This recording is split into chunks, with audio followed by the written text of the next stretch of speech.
আল্লাহর নবী খেজুরের বিছানায় শুয়েছেন, খালি গায়ে লেপও নাই, তোশকও নাই, আবার চাদরও নাই, বিছানায় শুয়েছেন। ফাকামা, আল্লাহর নবী যখন খেজুরের বিছানা ছেড়ে উঠলেন, ওয়াকাদ আসরা ফি জাসাদি, আল্লাহর নবীর শরীরে খেজুরের বিছানার দাগ হয়ে গেছে। সাহাবারা বললেন, লাওয়াত্তাখাযনা লাকা বিতাআন ইয়া রাসূলুল্লাহ, ওগো আল্লাহর নবী, আমরা যদি আপনার জন্য একটা তোশক বানিয়ে দেই, গদি পেড়ে দেই, লেপ পেড়ে দেই, আপনি তাতে আরাম করবেন। আল্লাহর নবী বলেন, মালি ওয়া মালিদ দুনিয়া, আমার এত সুখের প্রয়োজন কিসের বলো?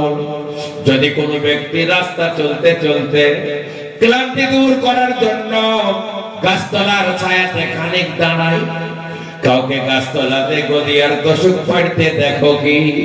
সাহাবারা বললেন, তা তো দেখে নাই।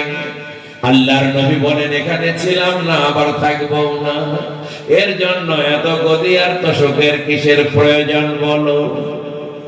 সাহাবারা বললেন, ইয়া রাসূলুল্লাহ, ইয়া হাবিবাল্লাহ, পারস্যের লোক, রোমের লোক, তারাই আল্লাহ বিল্লাহ করে না, তাদের বড় বড় বাড়ি, বড় বড় গাড়ি।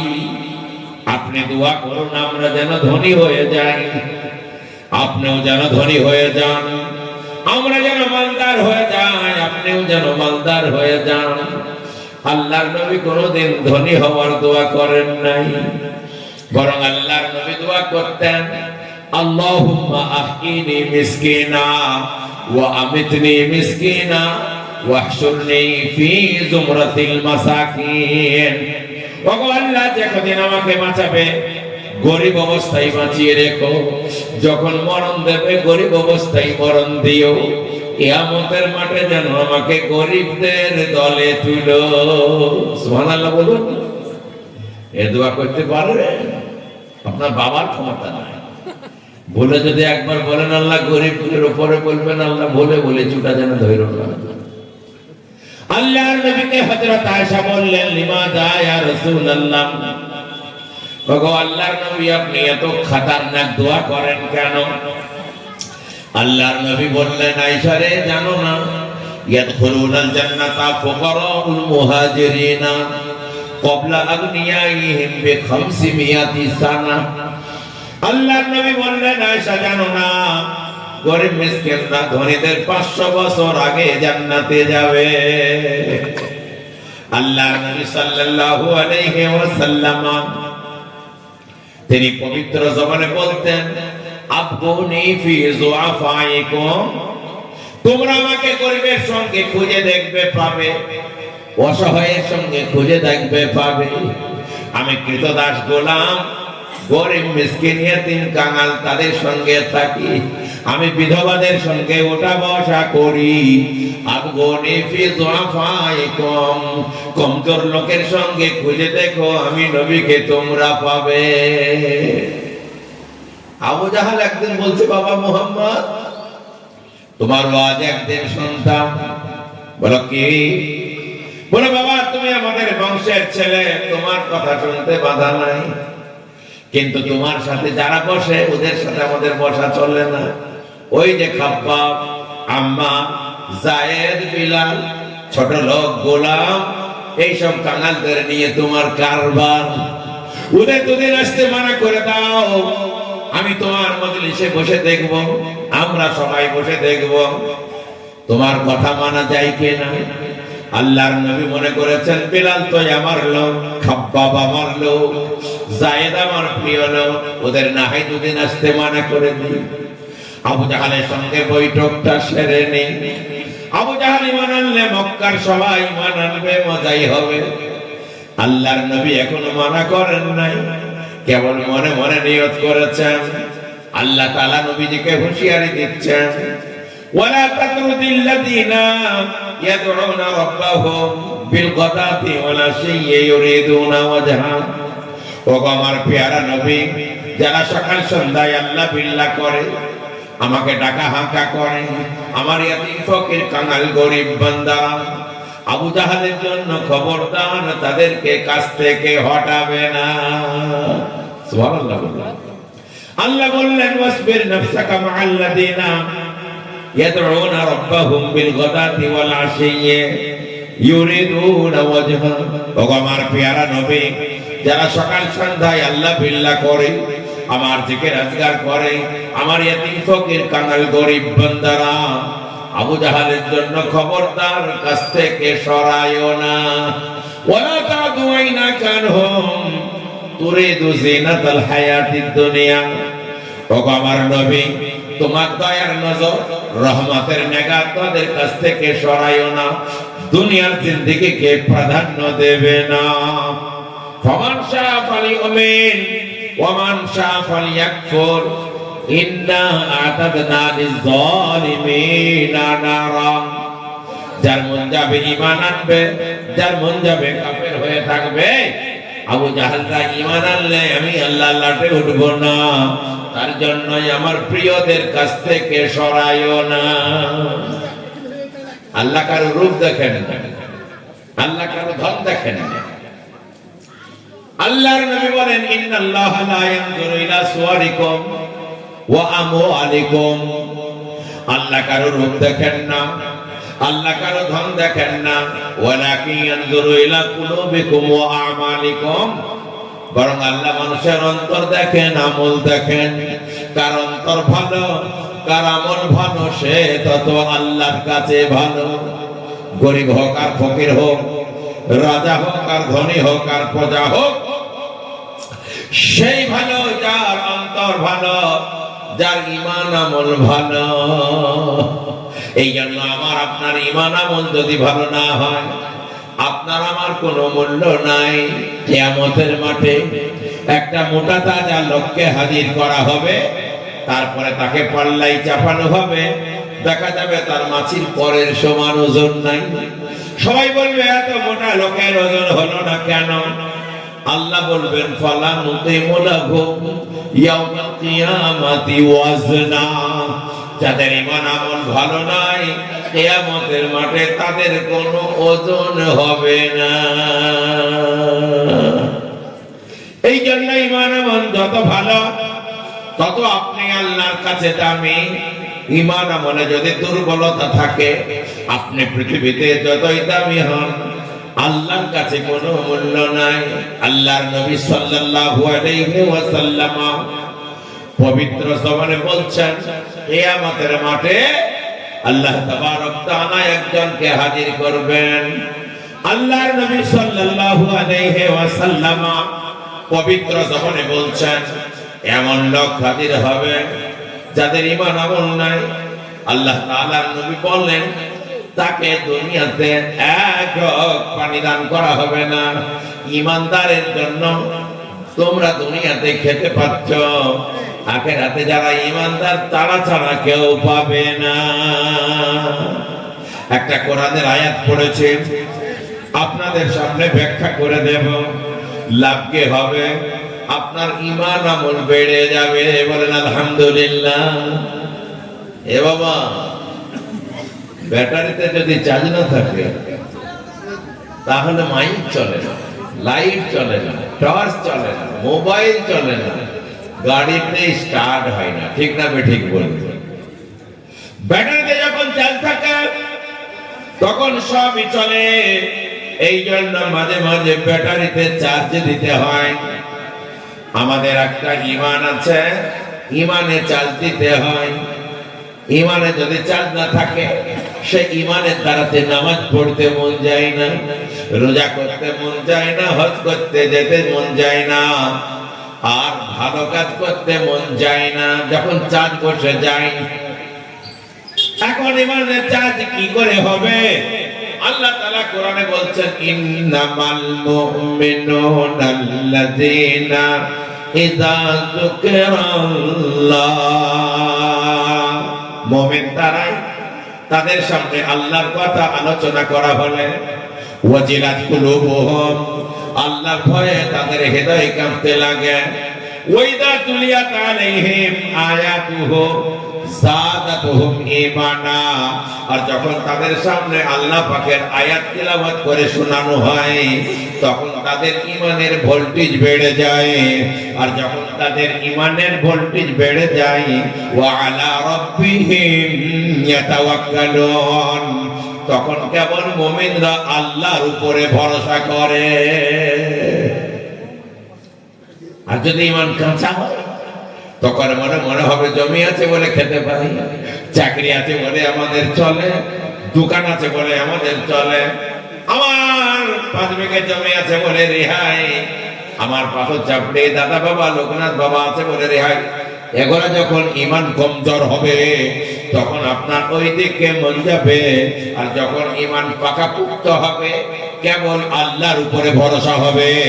আর যখন তার আল্লাহর উপরে ভরসা হবে ওয়া আলা রাব্বিহিম ইয়াতাওয়াক্কালুন, তখন মুমিন কেবল আল্লাহর উপরে ভরসা করবে আর বলবে আল্লাহ যা করে সেটাই হয়, কারো দ্বারাই কিছুতে হয় না। নিজের মালিক কে বলুন? আল্লাহ। ইজ্জতের মালিক কে বলুন? আল্লাহ। সম্মানের মালিক কে বলুন? আল্লাহ। আল্লাহ যদি খেতে না দেন সারা পৃথিবীর কেউ দিতে পারবে না, খাওয়াতে পারবে না। আর আল্লাহ যদি দেন সারা পৃথিবীর কেউ ঠেকাতে পারবে না। জাতি ধর্ম দল মত নির্বিশেষে সবাইকে খেতে দেন কে বলুন? আল্লাহ। একজন নবী ছিলেন, তার নাম হযরত ইব্রাহিম আলাইহিস সালাম। নাম শুনেছেন? তিনি পৃথিবীতে কয়েকটা কাজ শুরু করেছেন। সর্বপ্রথম তিনি পৃথিবীতে অতিথি আপ্যায়ন শুরু করেছেন। সর্বপ্রথম তিনি খতনা করেছেন, মুসলমানি করেছেন। তার আগে খতনা হতো না। উনি 80 বছর বয়সে খতনা করেছিলেন কুরুল দিয়ে, তখন তো ধারণ বেরেট ছিল না। সর্বপ্রথম হযরত ইব্রাহিম আপনার তিনি এমন একজন মানুষ বস্ত্রহীনকে বস্ত্র দান করেছেন। তিনি অতিথি ছাড়া খেতেন না। একদিন তিনি অতিথি পেলেন না, মেহমান পেলেন না। রাস্তাতে দাঁড়িয়ে আছেন, একটা লোক চলে যাচ্ছেন। তিনি বললেন, হযরত ইব্রাহিম বললেন, ভাই তুমি আমার সাথে খাবে? বলো খাবার পেলে কে না খায়। বাড়িতে ডেকে নিয়ে আসলেন, খেতে দিলেন। লোকটা খেতে গেল। হযরত ইব্রাহিম বললেন, বলো বিসমিল্লাহ। লোকটা বলল, ওটা কি? বলো আল্লাহর নাম। বলো আল্লাহটাকে? বলো তোমার স্রষ্টা পালন কর্তা। বলো আমি যার নাম জানিনি তার নাম আমি করবো। বলো আমি শিখিয়ে দিচ্ছি। বলো। বলো আমি যার নাম শুনিনি জানিনি করবই না। হযরত ইব্রাহিম বললেন, তোকে খেতে হবে না, বেরিয়ে যা। লোকটা চলে গেল। আল্লাহ বললেন, ইব্রাহিম তুমি অতিথিকে তাড়িয়ে দিলে কেন? আমার বান্দাকে তাড়িয়ে দিলে কেন? হযরত ইব্রাহিম বললেন, কেন তাড়াবো না? তোমার দেয়া রুজি খায়, তোমার নাম উচ্চারণ করে না কেন? আল্লাহ বললেন, ইব্রাহিম লোকটার বয়স কত হতে পারে? হযরত ইব্রাহিম বললেন, আনুমানিক 90 বছর হবে। আল্লাহ বললেন, ইব্রাহিম ওকে 90 বছর ধরে বিনা বিসমিল্লাহ খাওয়াচ্ছি, তুমি একবেলা দিতে পারলে না? ও তোমাকে চিনেই না। হযরত ইব্রাহিম বললেন, বিরাট বড় ভুল হয়ে গেছে। দৌড়তে দৌড়তে লোকটাকে বললেন, ভাই আমার বাড়ি তার একবার এসো। লোকটা বলছে, কেন বিসমিল্লাহ বলিনি বলে মারবেন নাকি? আবার বলো মারবো না, একবারে আসলে যে খাবার ছিল তার থেকে ভালো খাবার জোগাড় করে দিয়ে বললো, খাও ভাই খাও। লোকটা বললো, খাবো কিন্তু তা বলবো না। বলো কিছু বলতে হবে না, চালিয়ে দাও। বলো ব্যাপারটাকে? বলো আমার যিনি খালিক ও মালিক, যিনি বিসমিল্লাহ, তিনি আমাকে হুঁশিয়ারি দিয়েছেন ওকে বিনা বিসমিল্লাহ 90 বছর ধরে খাওয়াচ্ছে, তুমি কেন একবেলা দিতে পারলে না? বলো তাই? বলো হ্যাঁ।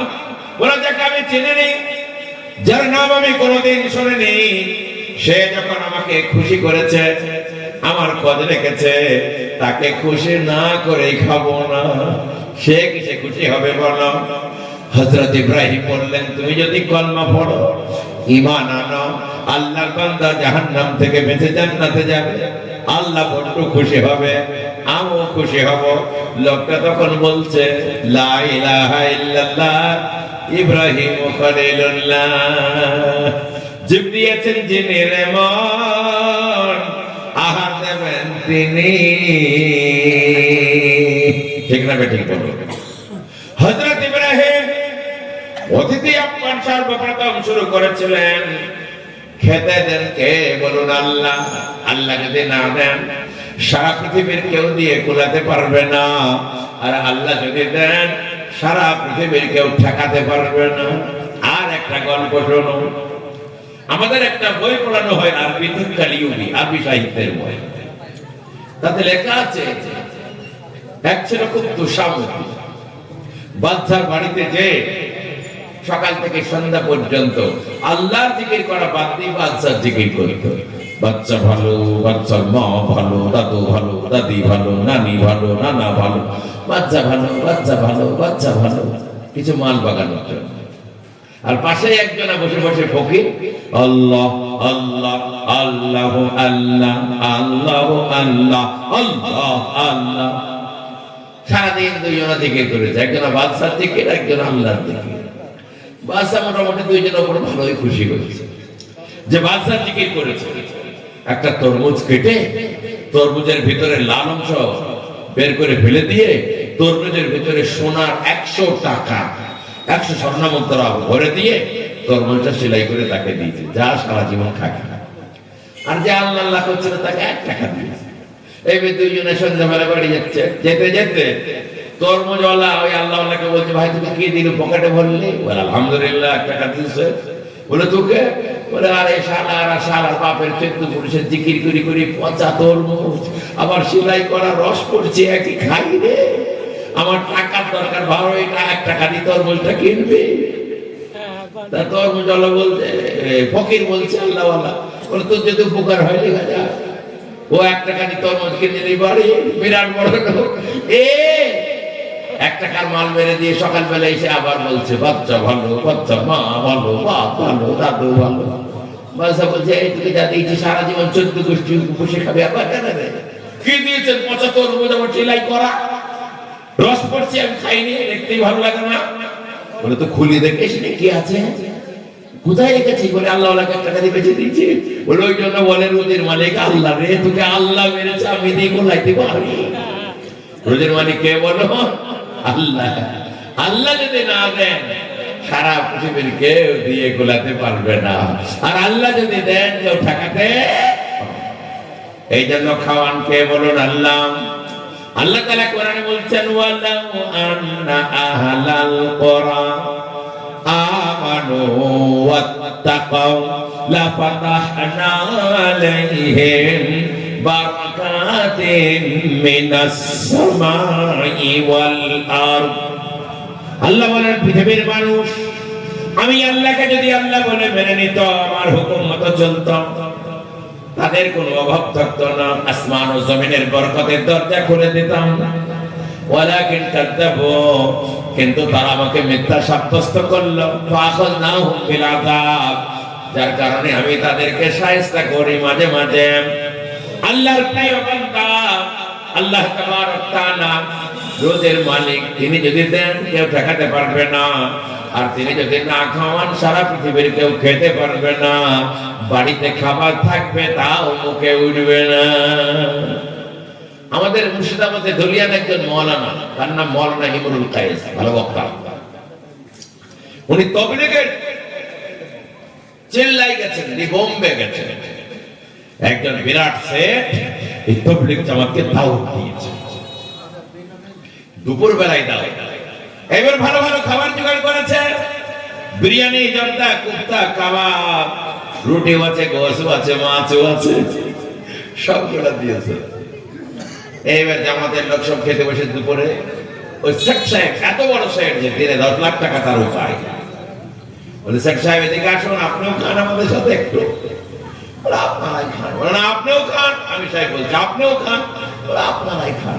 দুদিন বার যখন ইমরুল কায়েস সাহেব বিড়ি করছে, তখন স্যার বলছে এই কলিম আমার খানা আনো তো। আমির সাহেব বলছে হুজুর এত ভালো খাবার, খাসি আছে, মুরগি আছে, জর্দা আছে, কুফতা আছে, কাবাব আছে, নানান রকম খাবার আছে, ভালো মাছ আছে, আপনার খাবার আবার আমেরিকা থেকে আসছে নাকি? বলে দেখেন মজাটা দেখেন। খলিল খাবার নিয়ে আসলো, পাতলা পাতলা 3টে রুটি আর ডালের পানি। আমি সাহেব বলছি, হুজুর এগুলো খাবেন না। বলে, আল্লাহ আমাকে দেখতে দিয়েছে, খেতে দিয়েছে। ডাক্তার বলেছে খবরদার ঘি, মাখন আর চরক জাতীয় মাছ আর মাংস যদি খাও তাহলে তুমি জীবনে বাঁচবে না, কায়রই মরবা। যদি তুমি বাঁচতে চাও, মোটা মাছ, মোটা মাংস, ঘি, মাখন, চর্বি আর বিরিয়ানি জর্দা খবরদার তাকাবা না, ছুঁয়ে দেখবা। তা হুজুর আমাকে আল্লাহ দেখতে দিয়েছে, খেতে দিইনি, আপনারা খান। তাহলে আল্লাহ যদি না খাওয়ান, কেউ খাওয়াতে পারবে না। এই জন্য আল্লাহ তাবারক তাআলা পবিত্র কোরআনে বলেন, ওয়াকাআইয়িম মিন দাব্বাতিন লা তাহমিলু রিজকাহা আল্লাহু ইয়ারযুকুহা ওয়া ইয়্যাকুম ওয়া হুয়াস সামিউল আলীম। আল্লাহ বলেন, পৃথিবীতে এমন অনেক বিচরণশীল জীব আছে, তারা ইনকাম তো করতেই পারে না, ইনকাম করেই না, বরং হাত পর্যন্ত নাই, হাতে তুলে মুখে দেয়, হাতও নাই। আল্লাহ বলছেন তাদেরকে খাওয়াই বলো, তারাও তো বেঁচে আছে। আল্লাহ নিজেই বলছেন, আল্লাহু ইয়ারযুকুহা ওয়া ইয়্যাকুম, আমি আল্লাহ তাদের খাওয়াই, তোমাদেরও খাওয়াই। ওয়া হুয়াস সামিউল আলীম। বান্দারে, তোমরা কোথায় কি করো আমি তা শুনি এবং দেখি, আমি সব জানি, আমার ইচ্ছার বাইরে কিছু হয় না। এই জন্য কোরআন শুনবেন আর আপনার ইমানে ভোল্টেজ বাড়বে, তাজা হবে। আপনারা 9 ভোল্টেজ ইমান নিয়ে এসেছেন, খালি হাতে এসেছেন, কোরআন পড়বেন, ব্যাটারিতে চার্জ হয়ে যাবে। চার্জের জন্য জরুরি হলো চিমটিটা ভালো করে লাগতে হবে। আপনার মসজিদের মাইকের ব্যাটারি 8 ঘন্টা চার্জ দিতে কিছুই হয়নি, পানি ফুটেই নেই। পরে দেখলেন আসলে চিমটিই লাগেনি, লুজ কানেকশন। তাই লুজ কানেকশন হলে কে চার্জ হবে রে বাবা? তেমনি আপনার মন আর ধ্যান যদি আমার মুখের সাথে থাকে, কানেকশনটা ভালো হয়ে চার্জ হয়ে যাবে। এটা কোরআনে আল্লাহ বলছেন, ইন্না ফি যালিকা লাযিকরা লিমান কানা লাহু কলবুন আও আলকাস সামআ ওয়া হুয়া শাহীদ। আল্লাহ বলছেন কোরআন তাদের উপকারে আসবে, তাদের জন্য উপকার হবে যাদের দিল আছে, আর যারা কান পেতে শোনে, মন দিয়ে শোনে, যারা উপস্থিত হয়ে শোনে, তাদের জন্য অবশ্যই ঈমান চার্জ হয়ে যাবে, মুমিনের কাজ হয়ে যাবে। আর যদি উদাসীন হয়ে শোনে, এখানে বসে আছে মনে অন্য জায়গায় আছে, চার্জ হবে না, লুজ কানেকশন। এই জন্য বুজুর্গ দোস্ত, পবিত্র কোরআনের ব্যাখ্যা শুনবেন, আর ইনশাআল্লাহ আপনার ঈমান তাজা হতে লাগবে। আল্লাহ তাআলা কোরআনে বলেন, ওয়া বাশশিরিল্লাযীনা আমানু ওয়া আমিলুস সালিহাতি আন্না লাহুম জান্নাতিন তাজরি মিন তাহতিহাল আনহার। এটা আপনাদের সামনে গল্প বলবো, দেখবেন অনেক লোকে, গল্পটা মন দিয়ে শুনবেন, এটা কোরআনের তাফসীর। দেখবেন অনেক লোকে গাড়িতে চড়ে বমি করে না, করে না, আবার কেউ ঘুমিয়েও যায়। একটা লোক গাড়ি চড়েছে, তারপরে সেটা হিলান দিয়ে ঘুমিয়ে গেছে। কিছুক্ষণ পরে ছাদ করে চেতন হয়ে দেখছে গাড়িটা নতুন জায়গায় দাঁড়িয়ে আছে, গাড়ির ড্রাইভারও নাই, প্যাসেঞ্জারও নাই, আবার খালাসিও নাই, আবার কন্ট্রাক্টরও নাই। গাড়িটা একটা নতুন জায়গায় দাঁড়িয়ে আছে। তাড়াতাড়ি বেচারা নামলো, নেমে দেখছে সেখানকার রাস্তাঘাট নতুন, বাড়ি নতুন, ভাষা নতুন, আবার বাড়ি ঘর নতুন, সবই নতুন। মনে মনে করছে, হাই আল্লাহ, গাড়ি চললাম আর কোন দেশে চলে আসলাম, ঘুমিয়ে গেলাম আর কোন দেশে আসলাম, এটা আবার কোন দেশ? এখানকার মানুষগুলাও নতুন, রাস্তাঘাট নতুন, বাড়ি নতুন, ভাষা নতুন, কি করি? বেচারার বিরাট পেটে খিদে লেগেছে। খুঁজতে খুঁজতে কোনো হোটেল আছে কেনা খুঁজছে, দেখলো একটা ভালো হোটেল আছে, হোটেল এন্ড রেস্টুরেন্ট। যা হবে হবে, পরে দেখা যাবে, আগে খায়। হোটেলে গেল, গেটম্যান বলছে কি খাবো? বলে আমি কিছু খাবো। বলে পয়সা আছে? বলে কি বলেন গো, আমাদের দেশে ভালো করে খেয়ে বিরিয়ানি, জর্দা, কুপ্তা, স্যালাড সবকিছু খেয়ে শেষে পিল মিটাই, আপনার আগে পয়সা হয়ে গেল? বলে তোমার দেশে কি হয় আমি বলতে পারবো, আগে পয়সা দেখাও। ও তাড়াতাড়ি পয়সাটা বের করে দেখালো, ওই আপনার কাছে পয়সাটাই বড় রইলেন। তা হোটেলের গেটম্যান বলছে পাগল না ছাগল? বলে কেন? আপনি কোন দেশের পয়সা এখানে দেখাতে এসছেন? এটা এদেশের পয়সা নয়, এখানে চলে না। অচল পয়সালি দেখাতে এসছেন? হ্যাঁ চলবে না? বলে না, বেরো খেতে বেরো। লোকটা হোটেল থেকে বার হয়ে গেল, বার হয়ে যায় রাস্তার ধারে কান্না করতে লাগলো, মনে মনে করছে যে দেশের লোক এক মুঠো খাবার দেয় না, ভাত দেয় না, তারা থাকতে দেবে? চোখ দিয়ে গড় গড় করে পানি বার হচ্ছে। এখানে আপন জন কেউ নাই, মা নাই, বাপ নাই, পরিচিত নাই, আবার ভাষার নতুন করি কি? রাত হয়ে আসছে, চোখ দিয়ে পানি ঝরছে, মনে করছে এবার আমার বিপদ আর বিপদ, কোথায় দাঁড়াবো, কোথায় ঠাই পাবো? ঠিক রাত হয়ে আসছে, এমন সময় একটা লোক এসে বলছে আসসালামু আলাইকুম। ওয়ালাইকুম আসসালাম। বাবা কাঁদছো কেন? বলে হুজুর কোথায় ছিলে, মোর কোথায় এলো, থাকার জায়গা নাই, খাওয়া নাই। ও থাকার চিন্তা করছো? বলো তাকে হাত ছেড়ে ধরে টানতে টানতে নিয়ে চলে গেল। বিরাট একটা গেট, ওই গেটের তালা মারা ছিল, চাবি দিয়ে তালাটা খুললো, খোলার পরে বললো বাবুরে এইদিকে প্রচুর ঘর আছে, আরাম করে যাও আর থাকো, যতদিন ইচ্ছা থাকো, এ চাবিও নাও, তালাও নাও, আমি লোকটা চলে গেল। এ বেচারা ঘরের ভিতরে গেট খুলে যেই দেখছে ঘরের ভিতরে ঘর, আবার ঘর, ফের ঘর, তারপরে আবার ঘর, প্রত্যেকটা ঘর এসি, প্রত্যেকটা ঘর এয়ার কন্ডিশন, প্রত্যেকটা ঘরে ভালো সোফা, আলনা, আলমারি, ড্রেসিং টেবিল, খাট, পালং, সাজানো গোজানো, সব জায়গায় চোখ ভুলানো হবে, ঝকঝক ঝকঝক করছে। ও বেচারা ঘর দেখে যায়, তারপরে আবার যায়, আবার যায়। এই ঘর দেখতে দেখতে বেচারার 3 দিন কেটে গেল। ও মনে মনে শুধু খাবার খোঁজে। 3 দিন পরে বলছে এবার তো আমি মরে যাবো। পেট আর পিঠে ঠেকে গেছে, চোখ গোলা বসে গেছে, আর দাঁত বার হয়ে গেছে। মনে মনে করছে লোকটা কেমন লোক রে, এত বড় ঘর করেছে, একটু খাবার রাখেনি, শুধু শোয়ার জায়গা। পেটে যদি খাবার না থাকে শোয়া হয় না? কম হয়। আর লড়বার ক্ষমতা নয়। মনে মনে করছে যদি একটু পান্তা পেতাম, তাও জালসানা দিয়ে খেতাম, কিছুই নাই, শুধু শোয়ার জায়গা আর আরামের জায়গা। ও বেচারা ঘুরতে ঘুরতে গগর পাক খেয়ে 3 দিন কেটে গেল। গেটের কাছে এসেছে, মনে হচ্ছে এবার বোধহয় আর বাঁচবো না, লড়ার ক্ষমতা নাই, এই শুকিয়ে গেছি, এবার বোধহয় মরণ হবে, বাইরে মরি না ভিতরে মরি। গেটের কাছে এসে চুপ করে বসে পড়েছে, কথা বলার ক্ষমতা নাই। 3 দিন না খেলে যায়। কিছুক্ষণ পরে দেখছি কে বলে আমি তোমার সেই মুরব্বী ঘর দিয়ে গেছিলাম। ও গেটটা খুলে দিলাম। বলো বাবু কেমন আছো? বলো আমি ভালো আছি, বুঝতে পারছেন? বলে বাবা রে আমি বুঝতে পারছি তোমার ভোগ লেগেছে, চরম খিদে লেগেছে, 3-4 দিন খাওনি। আসলে ভালো করে খিদে লাগলে না লাগলে খাবারের মজা পাওয়া যায় না, এই জন্য তোমার খাবারের ব্যবস্থা করেনি। আমার সাথে এসো। সাথে করে নিয়ে গেল। একটু দূরে একটা ছোট্ট গেট ছিল, তালা লাগানো।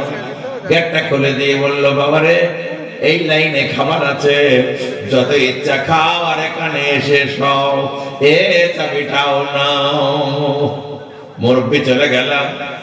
ও ঘরের ভিতরে তালা খুলেই দেখছে বাপরে গরুর গোস্ত ভোনা, তারপরে আপনার খাসির মাংস ভোনা, তারপরে খাসির বিরিয়ানি, তারপরে জর্দা, তারপরে কুফতা, তারপরে কাবাব, তারপরে পাখির গোস্ত ভোনা, তারপরে কাজু বাদাম, কাবলি বাদাম, তারপরে নাশপাতি, তারপরে বেদানা, আখরোট, কলা, পেস্তা বাদাম, তারপরে দেখছে চিতল মাছ ভাজা, রুই মাছ ভাজা, তারপরে দেখছে কাতলা মাছ, তারপরে দেখছে বড় বড় যে আপনার রুই মাছ, কত রকমের হাজার হাজার মাছ, ওর দেখেই পেট ভরে গেছে। আরে বাপরে, ফটফট ফটফট করে পাশ উঠছে, কোনটা খাবো কোনটা রাখবো রে।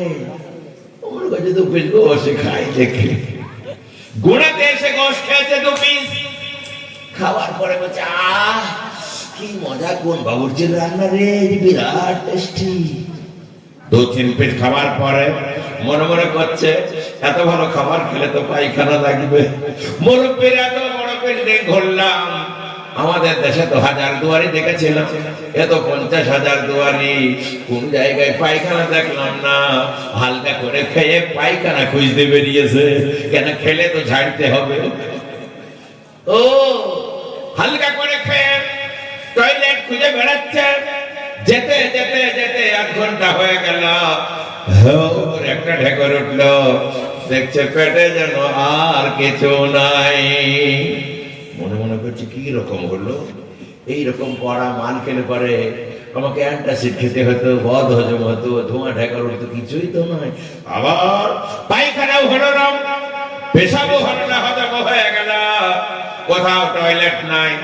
আবার ফেরত এসেছে, আসার পরে এইবার বলছে বাবার কাছে এত ভালো বিরিয়ানি খাইনি, এত লম্বা লম্বা চাই, খাসির গোস্তের বিরিয়ানি, তলা থেকে একদম গলা পর্যন্ত বসিয়ে দিয়েছে। তারপরে কিছু মাছ খেয়েছে, দেশি মুরগি ভোনা 2-4 পিস খেয়েছে। খাবার পরে মনে করছে যদি পায়খানা লাগে কি হবে, আবার পায়খানা খুঁজতে বার হয়েছে। এত ভালো খেলাম, যদি পায়খানা কোথায় ফিরবো। খানিক দূরে যায়, 8 ঘন্টা পরে করে একটা ঢেকর উঠলো, দেখছে পেটে যেন আর কিছু নাই, বদ হজমও নাই, পায়খানাও নাই, পেশাবও নাই, চোঁয়া ঢেকর নাই। ও মনে মনে করছে মাল গেল কোথায়, এ তো বিরাট ব্যাপার, দারুণ খাবার। এবার আবার এসেছে, এসে দেশি মুরগি, আর তারপরে কাজু বাদাম, কাবুলি বাদাম, নাশপাতি, বেদানা, পেস্তা, আর তারপরে ভালো ভালো জুস ধারা ধার খেয়েছে। খেয়ে তারপরে 8 ঘন্টা পরে একটা ঢেকর উঠছে, মেশকাম্বারের মতো স্যান্ড, কিছুই নাই। 3 মাস ধরে এইভাবে খেলো। খাওয়ার পরে আয়নার কাছে যেয়ে দেখছে গালগুলা টুকু টুকু হয়ে গেছে, ঠোঁটটা একদম পাপড়ির মতো হয়েছে, আর চোখগুলা পটল চিরা হয়ে গেছে, হাতগুলা বেলুনের মতো হয়েছে, মাথাটা মজবুত হয়ে গেছে, ঝকঝক ঝকঝক ঝকঝক করছে। মনে করছে কেমন ছিলাম আর কেমন হলাম, দারুণ হয়ে গেছে, বিরাট ব্যাপার রে।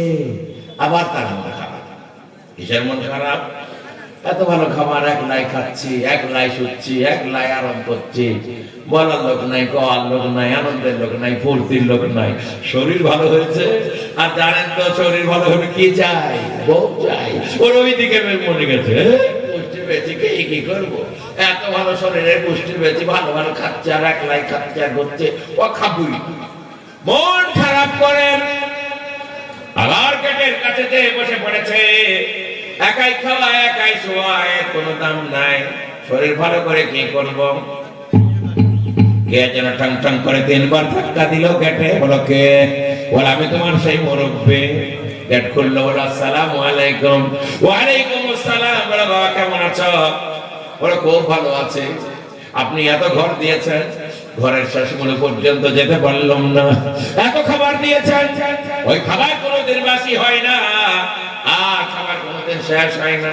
খাবার খেলে পায়খানা হয় না, বদ হজম হয় না, খাবার খেলে চোঁয়া ঢেকর ওঠে না, পেশাবও হয় না, কোনোদিন জ্বর আসে না, জ্বালা হয় না, মাথা যন্ত্রণা করে না।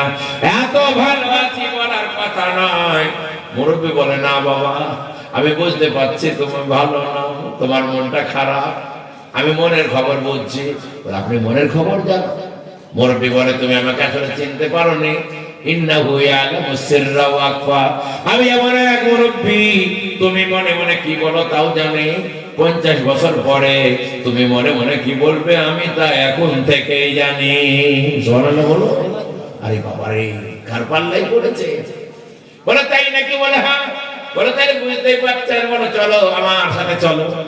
সাথে করে নিয়ে গেল।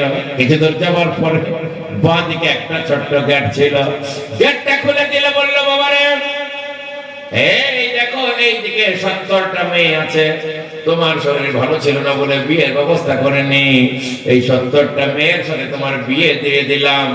এই চাবিটাও নাও, আর ওখানে খাও, আর এখানে মস্তি করো, ফুর্তি করো, যত পারো খাও। মুরব্বী চলে গেল। বলছে এইবার একটা কাজের মতো কাজ করলেন, যান তারপরে দেখছে। যেমনি মুরব্বী চলে গেল, তেমনি 70 জন যুবতী দৌড়তে দৌড়তে এসে নাচতে নাচতে একটা গান গাইল। গানটা হলো নাহনুল খালিদাতু ফালা নাবিদু ওয়া নাহনুন নাইমাতু ফালা নাবাসু ওয়া নাহনুর রাদিয়াতু ফালা নাসতাতু তুবা লিমান কানা লানা ওয়া কুননা লাহু। ভগবানের স্বামী, একটা কথা ভালো করে শোনো, তোমার অপেক্ষায় আমরা ছিলাম। আমরা কতগুলা এমন মেয়ে, জীবনে আমাদের ঋতু হবে না, মাসিক হবে না, হায়েজ হবে না, আমরা কোনোদিন নিফাস হবে না, শরীরে নাপাক হবে না, আমাদের জীবন কোনোদিন শেষ হবে না। আমাদের 16 থেকে 17 বছর বয়স হয়েই থাকবে। আমাদের সাথে যারা মিশবে তাদের কোনোদিন 33-এর বেশি বয়স হবে না, তারও কোনোদিন জীবন শেষ হবে না, আমাদের জীবন শেষ হবে না। আমাদের খাবার দাবার খেয়ে কোনোদিন আমাদের বদ হজম হবে না, কোনোদিন জ্বর জ্বালা মাথা ধরবে না, এক অপরের সঙ্গে কোনোদিন ঝগড়াও হবে না। ওয়ানাযা'না মা ফি সুদুরিহিম মিন গিল্লিন তাজরি মিন, আমাদের যিনি মালিক, যে পার্সের দ্বারা হিংসা বিদ্বেষ হয়, ওই পার্স আমাদের বের করে দিয়েছে। এক অপরের উপরে কোনোদিন রাখবো না, ঝগড়া মারামারি হবে না, সুখ আর সুখ আমাদের জন্য সুখ, আপনার জন্য সুখ। এই গানটা মুসলিম শরীফে আছে। বলো বলো কি গো, বলো তাই নাকি? বলে হ্যাঁ। বলো চলো খাবারের কাছে চলো। 70টা বিবি নিয়ে খাবারের কাছে চলে গেল। দেখছে যত খাবার ছিল তার থেকে অনেক বেড়ে গেছে, হাজার হাজার গুণ বেড়ে গেছে। সবাই মিলে মস্তি করে খায় আর ফুর্তি করে, আনন্দ করে। বেশ অনেক দিন চললো। হঠাৎ করে বিবিরা বলছে, স্বামী গো আপনার কাছে একটা কথা বলবো। বলো কি? বলো আমরা শুধু খাচ্ছে আর শুচ্ছে, আমাদের কি একদিন গাড়ি চড়াবেন না? এখানে গাড়ি আছে? বলে হ্যাঁ। বলে কে চালাবে? বলে আপনি চালাবেন, আমরা বলবো। বলো বাবা, আমাদের দেশে আমি গরিব মানুষ ছিলাম, এই কোন রকমে খাটতাম, করতাম, খেতাম, 5 ওয়াক্ত নামাজ পড়তাম, তো কথা বলতাম, আর 300-400 টাকা ইনকাম হতো, চাল আর আলু আর পটল কিনে খেতে শেষ করতাম। আমার তো গাড়ি ছিল না। বলে আপনাকে গাড়ি চালাতে হবে। বলে সর্বনাশ হয়ে যাবে, এখন এই গাড়ি চালাতে যাবো, অ্যাক্সিডেন্ট হবে, সরসগ্ধ হয়ে যাবে। বলে শোনো, আমাদের একটা মালিক এখনই গাড়ি পাঠাবে, ওই গাড়িটার নাম হলো অ্যাক্সিডেন্ট প্রুফ গাড়ি। অ্যাক্সিডেন্ট প্রুফ মানে হলো যে এই চালাক যেমন ভাবে চালাক, জীবনে কারোর সাথে অ্যাক্সিডেন্ট হবে না। অ্যাক্সিডেন্ট প্রুফ গাড়ি বলা হয়। বলো তাই নাকি? বলা হ্যাঁ। গাড়িটা ভোঁ করে লেগে গেল, গেট খুলে গেল, বল সবাই মিলে চড়লো। ড্রাইভার সাহেব সামনে চড়লো, তারপরে বললো এবার কি করতে হবে? বলে শরীরটা টিপেন, যেমন চুপেছি স্টার্ট হয়ে গেছে। বলে এবার পিক আপ দেবে কি করে, আমার তো জানা নাই। বলে এই গাড়িটা হাতে পিক আপ নয়, এই গাড়িটার পায়ে পিক আপ নয়, এই গাড়িটার নাম হলো মন পিক আপ গাড়ি। ওয়ালাকুম ফিহা মা তাশতাহি আনফুসুকুম ওয়ালাকুম ফিহা মা তাদদাউন। আপনি আজ যা মনে বলবেন তাই হবে। এটা হাতে পিকআপ নয়, পায়ে পিকআপ নয়। মনে মনে যদি 200 বলেন 200 কিলোমিটার বেগে যাবে, 100 বলেন 100-তে যাবে, 500 বলেন 500-তে যাবে। মন পিকআপ গাড়ি, কারোর সাথে কোনোদিন অ্যাক্সিডেন্ট হবে না। সুবহানাল্লাহ বলো। বলো তাই নাকি? মনে মনে যেমন 50 করেছে, 50-এ মিটার উঠেছে, 60, 100, 200 ধাই ধাই করে চলতে গেছে। বলছে আমি তো ভালোই পাইলট মনে হচ্ছে ড্রাইভার। বহু দূর যাওয়ার পরে বিবিরা আনন্দ করে আর গাড়ি চড়ে। কিছু দূর যাওয়ার পরে বিবিরা বলছে, স্বামী গো আপনি আমাদেরকে জাহাজে চড়াবেন না? বলে জাহাজ তো বাবার কাল আমি দেখিনি, নাম শুনেছিলাম, ফ্লাইট কোনোদিন দেখেন। বলো না আপনাকে চালাতে হবে। বলে কোথায় চড়বো? বলে আপনি যদি মনে মনে বলেন তাহলে এই গাড়িটাই ফ্লাইট হয়ে যাবে আর আপনি তার পাইলট হবেন। বলে তাই নাকি? যেমনি বলো মনে মনে করে উঠে চলে গেল। আপনার 38-40 হাজার কিলোমিটার করে উঠে পড়েছে, পাই পাই করে আকাশে ঘুরছে।